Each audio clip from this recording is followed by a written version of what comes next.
স্বচ্ছ নিযুক্তিৰ প্ৰক্ৰিয়া আগুৱাই লৈ গৈ আজি অসমৰ মহাবিদ্যালয়সমূহত আমি 58 গৰাকী সহকাৰী অধ্যাপক অধ্যাপিকাক নিযুক্তি পত্ৰ প্ৰদান কৰিলোঁ। অসমৰ হাইস্কুলসমূহত অতিৰিক্ত শিক্ষক শিক্ষয়িত্ৰী হিচাপে কাম কৰি থকা 4529 গৰাকী শিক্ষক শিক্ষয়িত্ৰীক আজি আমি নিয়মীয়া শিক্ষকৰ মৰ্যাদা প্ৰদান কৰিলোঁ। নিয়মীয়া শিক্ষকৰ নিয়োগ পত্ৰ লাভ কৰাৰ লগে লগে তেওঁলোক আজিৰ পৰা অসম চৰকাৰৰ ৰেগুলাৰ কৰ্মচাৰী বা শিক্ষক হিচাপে তেওঁলোকে স্বীকৃতি পাব। জ্যেষ্ঠতা অনুসৰি তেওঁলোকে প্ৰধান শিক্ষক আদিৰ দায়িত্ব ল'বৰ বাবেও যোগ্য বুলি বিবেচিত হ'ব। পেঞ্চন স্কিমৰ অধীনত তেওঁলোকে পেঞ্চন পাবলৈ সক্ষম হ'ব। গভৰ্ণমেণ্টৰ স্বাস্থ্য সেৱা বিনামূলীয়াকৈ লাভ কৰিবলৈ তেওঁলোক সক্ষম হ'ব। আৰু কাৰোবাৰ যদি ভগৱানে নকৰক মৃত্যু হয় তেতিয়াহ'লে চৰকাৰৰ বিভিন্ন সামাজিক সুৰক্ষা আঁচনিৰ পৰা তেওঁলোক উপকৃত হ'ব। অসম চৰকাৰে আগবঢ়োৱা আপোন ঘৰ আপোন বাহন আদি আঁচনিৰ জৰিয়তেও এই নিয়মীয়া শিক্ষক শিক্ষয়িত্ৰীসকল উপকৃত হ'ব। মই আটাইকে অভিনন্দন জনাইছোঁ আৰু মই আশা কৰিছোঁ যে 2008 চনৰ পৰা যথেষ্ট এটা এডভাৰ্ছ ছিটুৱেশ্যনত বা এটা প্ৰতিকূল পৰিৱেশত কাম কৰি থকাৰ পিছত আজি তেখেতসকল নিয়মীয়া শিক্ষক হ'ল। এক প্ৰকাৰ পুনৰ জনম আজিৰ এই দিনটোত আমি সকলোকে অভিনন্দন জনাইছোঁ আৰু আশা কৰিছোঁ সকলোৱে যাতে নিজৰ কৰ্মক্ষেত্ৰত সমৰ্পণৰ মনোভাৱেৰে অসমৰ ছাত্ৰ ছাত্ৰীসকলৰ কল্যাণৰ বাবে কাম কৰে। Sir, you talk about the implementation of the unified pension scheme also. So already unified pension scheme has been notified by Government of India with effect from 1st April 2025. Our state budget will be on 10th March. We will speak more about that, but in principle we have taken a decision to implement unified pension scheme as per notification of Government of India. Sir, one political question. This Congress MP Gaurav Gogoi and his wife alleged link with the ISI and the Pakistan. It is, you see, this is a developing situation. More and more information is emerging. Now it has been, we have definite information that Srimati Elizabeth Gogoi has visited Pakistan even after her marriage. Whether she visited along with the MP or single, those things has to be ascertained. Various deep information are coming up. Tomorrow Assam government, Assam cabinet is going to have its meeting. Probably in that meeting we are going to take a decision of creating a SIT, because until and unless regular case is not registered, we will not be able to verify the passport and visa of the alleged person involved in this. We will also examine the entire ecosystem, the sympathizers who are there in this entire ecosystem. We are going to bring a detailed inquiry. Tomorrow after the cabinet, I will be in a situation to say you more. Now also we have to examine whether during that period there was attempt by ISI to infiltrate into the office of Chief Minister of Assam. That has also to be examined now. পেঞ্চনটো আমি ভাৰত চৰকাৰৰ গেজেটত notification already দিয়াই আছে। UPSৰ notification press ৰিলিজো আছে। মোৰ ক'লে অলপ ভুল হ'ব, আপোনালোকে ভাৰত চৰকাৰৰ মিনিষ্ট্ৰী অফ ফাইনেন্সৰ ৱেবছাইটৰ পৰা নামাই ল'লেই গম পাই যাব। মই যদি কওঁ ক'ৰবাত ভুল হ'ব পাৰে দুই এটা। ছাৰ, আজি বহু পৰীক্ষা কেন্দ্ৰত প্ৰশ্ন কাকতৰ বাবে মেট্ৰিক পৰীক্ষা পলমকৈ অনুষ্ঠিত। অলপমান মই শুনিছোঁ, কিন্তু এইটো এটা গোটেইটো মেনুৱেল কাম হয়। শিক্ষকজনে ক'লে মোৰ গাড়ীখন বেয়া হৈ গ'ল, এতিয়া সেইটোত আৰু কি কৰিব পাৰিব? এতিয়া ইমান চেণ্টাৰত পৰীক্ষা হয়, কাৰোবাৰ গাড়ী বেয়া, কাৰোবাৰ কিবা এনেকুৱা ধৰণৰ ইমান ডাঙৰ ঘটনাত ক'ৰবাত নহয় কিবা এটা থাকি যায় আৰু। এতিয়া যদি কাৰোবাই কোনোবাই ধৰক সিদিনাখনে প্ৰশ্নখন লৈ গ'ল, সন্মুখতে তেওঁৰ এক্সিডেণ্ট হৈ গ'ল, তেতিয়াও পৰীক্ষা দেৰি হৈ যাব। গতিকে এনেকুৱা ডাঙৰ জেগাত কেতিয়াবা 2-এটা চেণ্টাৰত এক্সেপশ্যন হয় আৰু কিছু কথা আমিও মানি ল'ব লাগিব যে কোনো মানুহ 100% শুদ্ধ হ'ব নোৱাৰে, 99%ই শুদ্ধ হ'ব। নিলম্বন কৰা হৈছে। মই কি কৰা হৈছে নাজানো, কিন্তু মানুহজনৰ অসুবিধাটো কি আছে তাকো চাব লাগিব। এনেইতো আৰু চৰকাৰ হ'লে নিলম্বন এইটো এটা বেলেগ কথা। যদি তেওঁ ইচ্ছা কৰি কৰিছে নিলম্বন হ'ব, আৰু যদি বোলে নহয় সঁচাকৈয়ে জেনুইন তেওঁৰ অসুবিধা আছে, এতিয়া জেনুইন অসুবিধাটো কেতিয়াবা ময়ো ট্ৰেফিক জামৰ কাৰণে ধৰক আজি আহোঁতে 5 মিনিট দেৰি হৈছে, কি কৰিব, গোটেইখন ট্ৰেফিক আছে।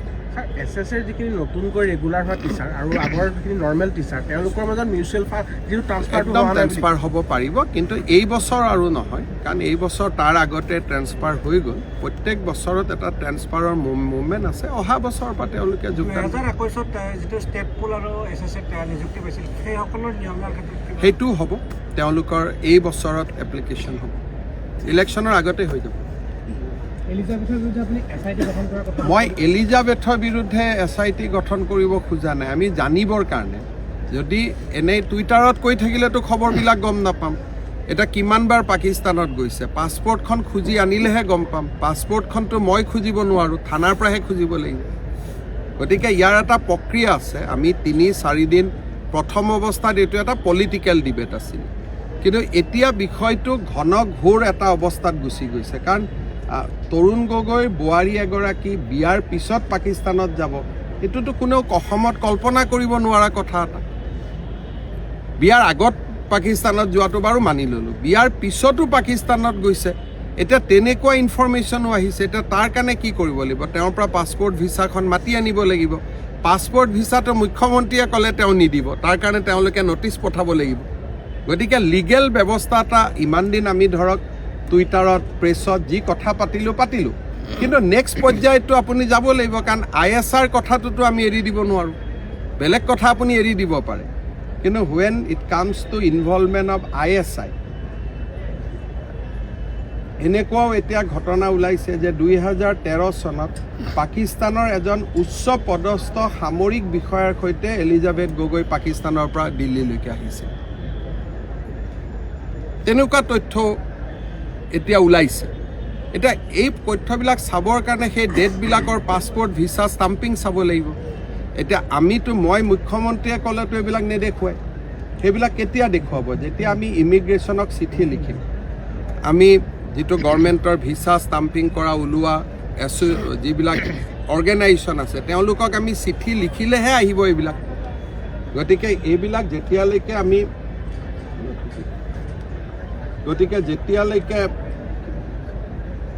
যেতিয়ালৈকে এই চিঠি পত্ৰবিলাক আমি সংগ্ৰহ কৰিব নোৱাৰোঁ অফিচিয়েলি, আপোনালোককতো মই কৈ থাকিলে আজি 2খন ফটো লগাই, এখন ফটো বেলেগ, এখন ফটো বেলেগ। কিছুমান মানুহ এক্টিভ হৈছে, 2খন ফটোৱে পাকিস্তানৰে। এতিয়া এম্বেচিৰ 2টা ৰুমতো হ'ব পাৰে।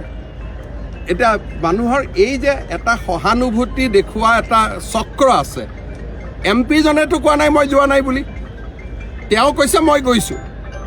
এটা আমাৰ মানুহ 2-4জনে বেছি সমৰ্থন দেখুৱাবৰ কাৰণে এখন ফটোটোৰ মাজত ডিফাৰেঞ্চ কি আছে, এটা শব্দ। লেকচাৰ চিৰিজ বুলি এখনত শব্দটো আছে, এখনত নাই। কিন্তু এম্বেচিত যোৱাটোতো তাত কোনেও ডিনাই কৰা নাই।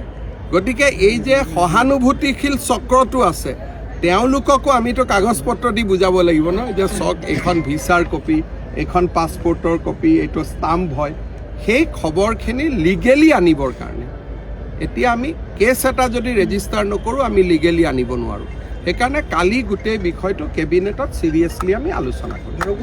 মোৰ পত্নী যদি ISI ৰ কেনেকৈ একেলগে থাকিব বা, এইটোতো বহুত ডেঞ্জাৰ কথা। ISI গৌৰৱ গগৈ ডাঙৰীয়া যথেষ্ট শিক্ষিত ব্যক্তি এজন।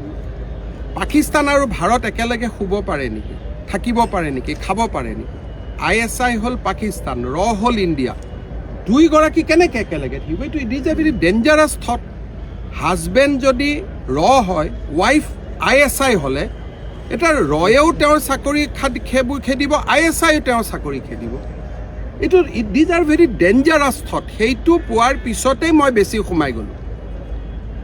এজন যেতিয়া মানুহে ক'ব পাৰে যে মোৰ ৱাইফ ISI, মই তেতিয়া এইটোতো বহুত ডাঙৰ ঘটনা হৈ গ'ল নহয়।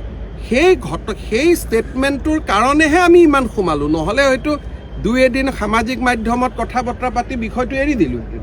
কিন্তু যেতিয়া মই দেখিলোঁ যে হোৱাট ইজ দিছ মেণ্টেলিটি, আৰু প্ৰেছত কৈছে, গৌৰৱেৰে কৈছে যে মোৰ যদি পত্নী ISI মই আৰে হাউ কেন ডেট বি? তেওঁ ক'ব লাগিছিল মোৰ যদি পত্নী ISI মই আজিয়ে ডাইভৰ্চ কৰিম, ক'ব সেইটো লাগিছিল নাই? আজি যদি আমাৰ কোনোবাৰ পত্নী বা ভাই যদি ISI এজেণ্ট ওলায়, এদিনতে আমি ষ্টেটমেণ্ট দিম নে নাই তেওঁৰ লগত মোৰ কোনো সম্পৰ্ক নাই? তেওঁ ক'ব লাগিছিল কি যে মোৰ পত্নী যদি ISI এওঁক মই আজিয়ে ডাইভৰ্চ দিম, মুখ্যমন্ত্ৰীয়ে প্ৰমাণ কৰক, সেইটোহে ক'ব লাগিছিল। তেখেতে আকৌ ওলোটাই কৈ দিলে তেওঁ যদি ISI মই ISI আৰু টো এখন ঘৰত থাকিব নোৱাৰে। These are very dangerous thought, জাতিৰ কাৰণে সমাজৰ কাৰণে বিপদজনক। তাৰ উপৰি যিবিলাক কুৱেশ্যন ওলাই আছে, নিউক্লিয়াৰ, ডিফেন্স, সেইবিলাক পাকিস্তানৰ পৰা আহি আছে নেকি স্ক্ৰিপ্টবিলাক? হোৱাটছআপ চাব লাগিব, ফোন চাব লাগিব, কিমান ফ্ৰিকুৱেণ্টলি পাকিস্তানৰ লগত টেলিফোনিক কল হয়, এই গোটেইবিলাক until and unless we register a police case আমি এইবিলাক চাব নোৱাৰিম। আৰু মোৰোতো এটা লিমিট আছে, মই কিমান ৰিচাৰ্চ কৰিম। সেইকাৰণে যেতিয়া পুলিচে এইটোক টেক অভাৰ কৰিব তেতিয়া সি বেছি দূৰত যাব পাৰিব। গতিকে অহাকালি কেবিনেটে ইয়াৰ ওপৰত এটা সিদ্ধান্ত Sir, some information has come up about this funding US aid also. No, I think there are many more information now, but as a chief minister, until and unless it is inquired by a law enforcement agency, I should not pass comment which I am not convinced of. Until and unless I know some detail, I will not comment. But as and when I am getting something, I am posting in my social media. Thank you.